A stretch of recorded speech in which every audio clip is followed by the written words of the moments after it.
Almost 200 pounds of marijuana were discovered this week in a tractor-trailer truck on Interstate 20. The first half of the Easter weekend is going to be fantastic. Easter Day, not so much. We'll have the complete weekend forecast coming up.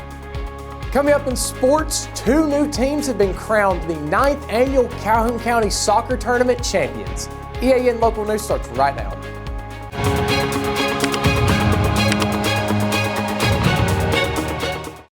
This segment of EAN Local News is brought to you by Waldrop Metal Buildings, custom metal buildings built right here in Anniston. Hello, we're glad you could join us. I'm Mike Stedham. A commercial vehicle inspection Tuesday by state troopers uncovered 185 pounds of marijuana and led to the arrest of the truck driver. According to a news release from the Alabama Law Enforcement Agency's Motor Carrier Safety Unit, that traffic stop was made on I-20 near the 143 marker in St. Clair County. Officials say the driver of the tractor provided an invalid driver license when he was stopped. He's been identified as 57-year-old Dajan Sun of Oregon City, Oregon, and troopers say he is an illegal immigrant. A search of the trailer revealed 23 boxes that contained about 185 pounds of marijuana. Sun was arrested and charged with drug trafficking and operating a commercial motor vehicle without a commercial driver's license. He was booked into the St. Clair County Jail with a $1.5 million bond. A one-car accident Wednesday afternoon in the northern part of Cleburne County took the life of a Piedmont High School senior and injured her brother. The young woman killed has been identified as 17-year-old Emma Weatherby. Troopers say the car she was riding in was being driven by her 16-year-old brother when it ran off the road, overturned, and ran into some trees around 3 p.m. Wednesday. The driver received injuries in the accident. He was taken to a local hospital. Troopers say the wreck happened about 8 miles east of Piedmont on Cleburne County Road 70 near the Georgia state line. An Anniston therapist has pleaded guilty to defrauding the federal health care fund of almost $750,000, according to the U.S. Attorney's Office. On Thursday, a federal judge sentenced 54-year-old Hassan Jermel Pulliam to 54 months in prison and ordered him to pay $718,967 in restitution to the Alabama Medicaid agency. There's no parole in the federal system, according to the U.S. Attorney's Office. Hassan also pleaded guilty to identity theft charges as part of this deal. According to his plea agreement and other court records, Pulliam was a child and family therapist who enrolled as a provider with Alabama Medicaid in October of 2018. After enrolling, Pulliam received referrals from other medical providers that included Medicaid beneficiaries' names, dates of birth, Medicare recipient identification numbers, and other personally identifying information. Acting U.S. Attorney Kevin Davidson said that Pulliam's sentence holds him accountable for abusing his position of trust and sending false claims to obtain money that he was not entitled to receive. The case was also investigated by the Alabama Attorney General's Office and the Department of Health and Human Services Office of the Inspector General. Investigators learned that Pulliam submitted numerous fraudulent claims to the Alabama Medicaid agency for counseling services that were never provided.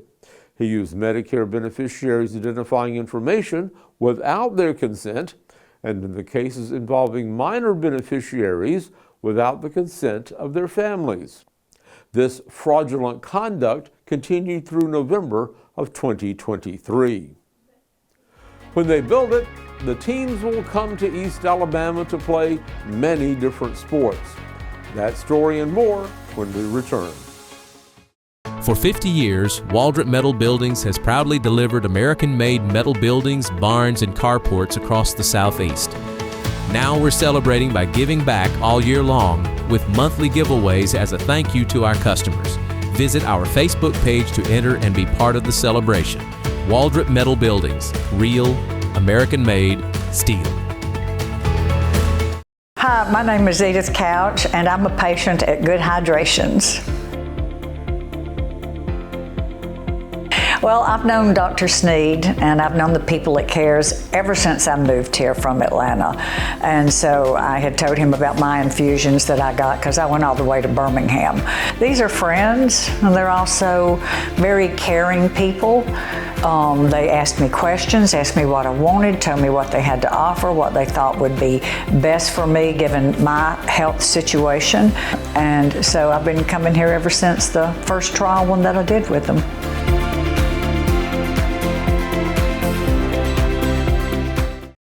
This segment of EAN Local News is brought to you by Oxford Lumber. Come visit us at any one of our 5 locations in Oxford, Roanoke, Talladega, Jacksonville, and Lincoln. Officials from the city of Gadsden and from Gadsden State Community College broke ground Thursday on the 5th phase of a new city sports park on the college campus. The addition will include a new baseball-softball field, 4 additional pickleball courts, seating areas that include fire pits overlooking the Coosa River, and parking improvements. The baseball-softball field will also double as the home field for the Gadsden State Cardinals. Mayor Craig Ford said during the ceremony that he grew up in this neighborhood and he was thrilled to see kids playing and using the sports park. He thanked Gadsden State for partnering with the city on this project, and he credited other city leaders for making the park a reality. Previous phases at the Gadsden Sports Park have improved recreational opportunities for people of all ages. The park already includes a large soccer field with a flexible configuration, new and renovated baseball-softball fields with a renovated press box, a champions field, and playground that are fully accessible to those with special needs, along with pickleball courts, a walking trail, and more. City Council member Tanya Latham, who represents that neighborhood, says the latest phase will mean an increased economic impact as it brings in more events, tournaments, and visitors. Phase 5 of this complex is expected to be completed in October. When we come back, a new series of science camps opens this summer. This spring and summer, get it done right with Oxford Lumber, your hometown partner for projects big or small. From refreshing your garden to upgrading your outdoor space, we've got everything you need. Check out our full garden center and gear up on our Stihl showroom, chainsaws, blowers, trimmers, and more. Ready to grill? We've got Big Green Egg, Traeger, and Blackstone to fire up the fun. Since 1985, Oxford Lumber has been built on tradition and focused on you. Visit us today at any of our 5 locations: Oxford, Roanoke, Talladega, Jacksonville, and Lincoln. Oxford Lumber, where you're treated like family. Welcome to Buster Miles Kia in Anniston, where we're dedicated to serving you with honesty and care. Whether you're shopping for a new or used car or need service, we're here to make it easy and stress-free. Visit us today at Buster Miles Kia, where great cars and family values come together. Buster Miles Kia, your trusted hometown dealership. This segment of EAN Local News is brought to you by WM Grocery, located in Heflin, Wadowee, Roanoke, and in Piedmont. Registration is now open for the first round of summer camps to be offered by the Challenger Center of Northeast Alabama, which is now under construction in Rainbow City. That center will have its grand opening next month, and the camps will begin June 1st. 5 different camps for different age groups are being offered. The first is called Aerial Innovators, a hands-on, team-based STEM camp for rising 3rd through 6th graders. It will introduce students to the fundamentals of drone flight through structured exploration, engineering challenges, and hands-on missions. Next is the Space Scouts Camp for rising 7th and 8th graders. It's an immersive hands-on camp designed to build foundational STEM and engineering skills. Space Scouts Camp will engage students in mission-based challenges centered on the design, construction, sensing, and programming of a real robotic vehicle. Another of these summer camps is Mission Robotics for rising 3rd through 5th graders. It's designed as an immersive STEM learning experience designed to engage students in fundamental robotics, engineering design, and systems-based thinking. It features cubelets, which are robotic blocks, and guided mechanical design challenges. Aerial Operators Summer Camp is designed for rising 7th and 8th graders who are interested in immersive drone operations beyond basic flight into purposeful, team-based aerial missions. Throughout the camp, students work in structured flight teams and rotate through authentic aviation roles. Finally, the Tinker and Tech Summer Camp for rising 3rd through 6th graders allows them to become inventors, coders, designers, and engineers. Throughout the week, campers explore how technology powers creativity and real-world problem solving. Specific dates and times for these camps, along with registration information, are available on the Challenger Learning Center's website. Motorists on McClellan Boulevard in Anniston are being reminded of several road closures Saturday morning to make way for the Raptor Run 5K and Dino Dash Fun Run at the Anniston Museum and Gardens. Police will block off Museum Drive, Regar Circle, and nearby portions of McClellan Boulevard from 6 to 10 Saturday morning.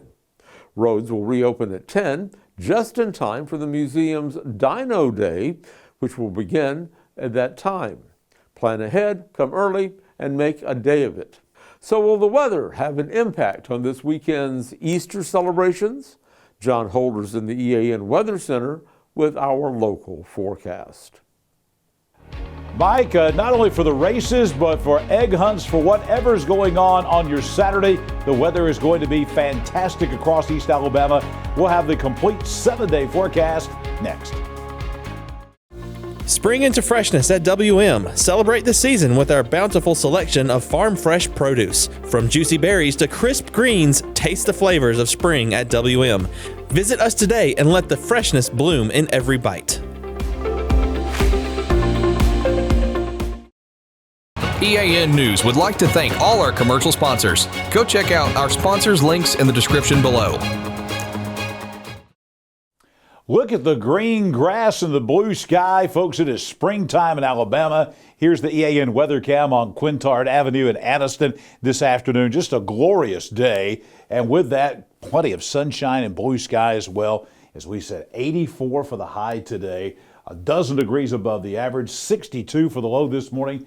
Another double digit above the average number out there. Just really a fantastic day on this Good Friday across East Alabama. Looking ahead to tonight, going to be a fantastic Friday night out there. A few clouds, but it's going to be very warm. No chance of rain. The low tonight, 62. We will be in the 70s for most of the evening hours tonight all across the region. And we've got a very nice day coming up tomorrow, especially the first half of the day.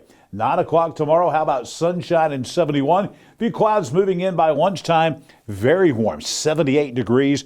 By tomorrow afternoon, mid to late afternoon, our front approaches. We will have a chance of showers, maybe a thunderstorm by 3 o'clock tomorrow. We really think most of this is going to be later in the afternoon, but there could be a storm around at 3 o'clock and another summer-like day coming up with a high at 85 degrees.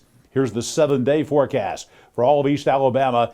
Only a 50% chance of showers during the daylight hours tomorrow, a 70% chance of storms on Sunday. This will all be before lunchtime. Unfortunately, that's going to play havoc with all the Easter services that are going on. You need to take a poncho or an umbrella out there, no question about that. And the bulk of the rain will be overnight. This will be Saturday night into the wee hours of Sunday morning. Maybe a rumble of thunder. We don't expect severe weather, but from late tomorrow afternoon till about lunchtime on Sunday, it is going to be rather wet. We hope that we'll get some sunshine back in here at some point later on Sunday afternoon. The high will be 70. A little bit of a cool down coming. Nighttime lows dropping back down into the mid-40s. But the temperatures are going to rise as we move through the week. Our coolest day will be Monday at 68. Then we add a couple of degrees every day. We're going to be in the low 70s again by Tuesday and Wednesday of next week, mid 70s by Thursday, and by next Friday, we're right back up into the upper 70s. Temperatures way above the average. And again, we're looking for a dry week coming up. Whatever rainfall we receive tomorrow afternoon, tomorrow night, and during the day on Sunday, that will be it, because we've got a dry week coming up next week across East Alabama. Let's take a look now at what we're expecting for tomorrow. I wanted to show you this because the bulk of the rain tomorrow is going to be off to our west. It will be late in the afternoon before we see rain here in East Alabama. But look at these temperatures. This is a map that we would typically look at around mid to late May, perhaps, instead of early April. Look at the 80s everywhere. Mid 80s for the most part, about 84 to 85 degrees all across the state of Alabama. I'll be back here tomorrow morning, bright and early at 6 a.m. with your Saturday weather at a glance. And we've got breakfast forecast coming your way as well over the weekend on Easter Sunday morning and on Monday morning as well. Friday Night Sports is coming up next. Colby Amos after the break. Discover the elegance of fine jewelry at Couch's Jewelers. From timeless diamonds to stunning gemstones, every piece is crafted to perfection. Experience the quality in person. Your next treasure awaits. Visit us today in Anniston. The annual Calhoun County Soccer Tournament has officially come to a close. Both championships were claimed by the Jacksonville Golden Eagles as they earned a sweep on the boys and the girls side. On the girls side, Jacksonville faced Donahoe in a championship match, while Donahoe entered the game with a strong history in the tournament. The Lady Falcons had not lost a tournament since the event began 9 years ago, marking this moment as a huge milestone victory for the Lady Golden Eagles, making this their first time ever as Calhoun County Tournament champions. Jacksonville was able to secure the win and claim the county title for the first time ever, winning with a final score of 4-2. We had the opportunity to speak with Golden Eagles senior captain midfielder Willa Kate Walker following the match about how it felt to make school history, winning their first ever soccer county championship. It feels pretty good because we've made it to the championship for the past 4 years and lost. So it was finally our turn and we gave it our all and we did good. Walker also mentions how the team was able to stay composed and focused under the pressure of that moment to be able to play at their top level. We really focused second half on moving as a team and communication and passing with purpose and just calm down. We were stressed in the first half and didn't do as good. Lastly, Walker mentions the message and the mentality that the entire team had before the game started to have this outcome. I just told them to try really hard because we have more skill than the other team and we are just faster than them as well. We could win that if we gave it our all, and just to step to the ball and pass with purpose and to just calm down and play soccer. Turning to the boys' championship match, Jacksonville completed the sweep with a win over Oxford. The match remained close throughout regulation with both teams tied at 1 goal each, forcing the game into overtime, and with the extra period, Jacksonville was able to separate to take control. The Golden Eagles scored 3 more goals in an overtime victory to secure the win 4-2. With the win, Jacksonville claimed both the boys and the girls county tournament championships.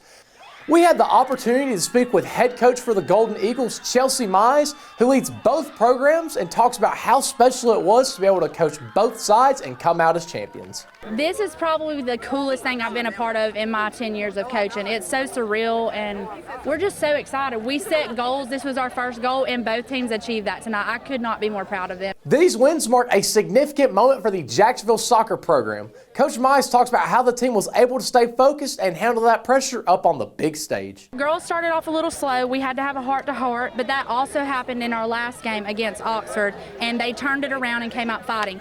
Boys, I feel set the tone from the jump. We had to be defensive-minded. I noticed that the keeper was pulling out, and I told them if you crash really hard and press up top, we're going to get us one, and that's exactly how we got that 1 goal. So we ended in PKs and picked the guys that we thought really could go up there and get the job done, and they did, and I'm just so proud of them.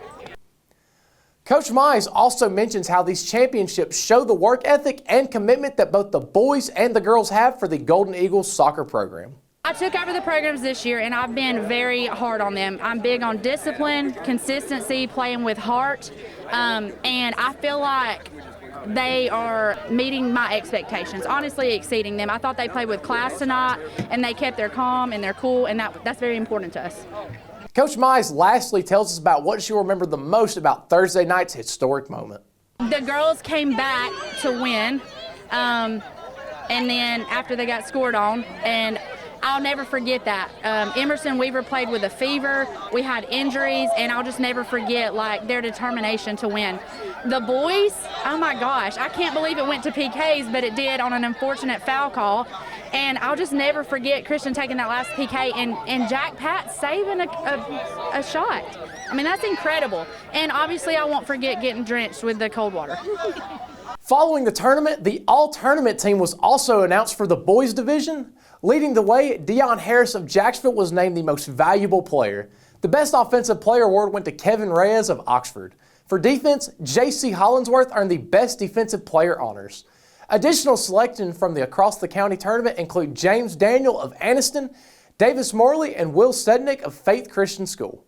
From Jacksonville, Edgar Stantian, Christian Gardner, Jackson Patterson, and Jack Thomas were all recognized as well. Oxford also had multiple players honored, including Alexander Nunez, Christian Lopez, and Eduardo Benitez. Carlos Martinez of Sachs was selected. Caden McDaniel of Weaver also made the team. And from White Plains, both Bruce Downey and Axel Jenkins were also recognized. On the girls' side, the all-tournament team was also announced following the championship matches. Leading the way, Emerson Weaver of Jacksonville was named the most valuable player. The best offensive player award went to Lexi Page, and for defense, Morgan Perry of Donahoe earned the best defensive player. Additional selections include Chloe Melton, Anna Harrison McGehee, and Caitlin Morris from Donahoe. From Jacksonville, Grace Booth, Willa Kate Walker, Sophie Snyder, and Joe Kim were recognized as well. Rachel Garcia and Skylar Brooks of Oxford also made the team. Dana Garcia of Sachs was selected. Addison Hammonds of Weaver also earned a spot. And from White Plains, Leah Garcia and Brooks Lee Thelker were also recognized. These selections highlight top performances from across Calhoun County throughout the tournament. So a standout sweep for Jacksonville as the Golden Eagles claim the 9th ever Calhoun County tournament as champions. That's going to be all we have for sports this week. Back to you, Mike. Thank you for watching East Alabama Now Local News. We appreciate all of your support. Please like and subscribe to see more local news for your area. We hope you have a nice Easter. We'll see you back here Monday for your news on your schedule.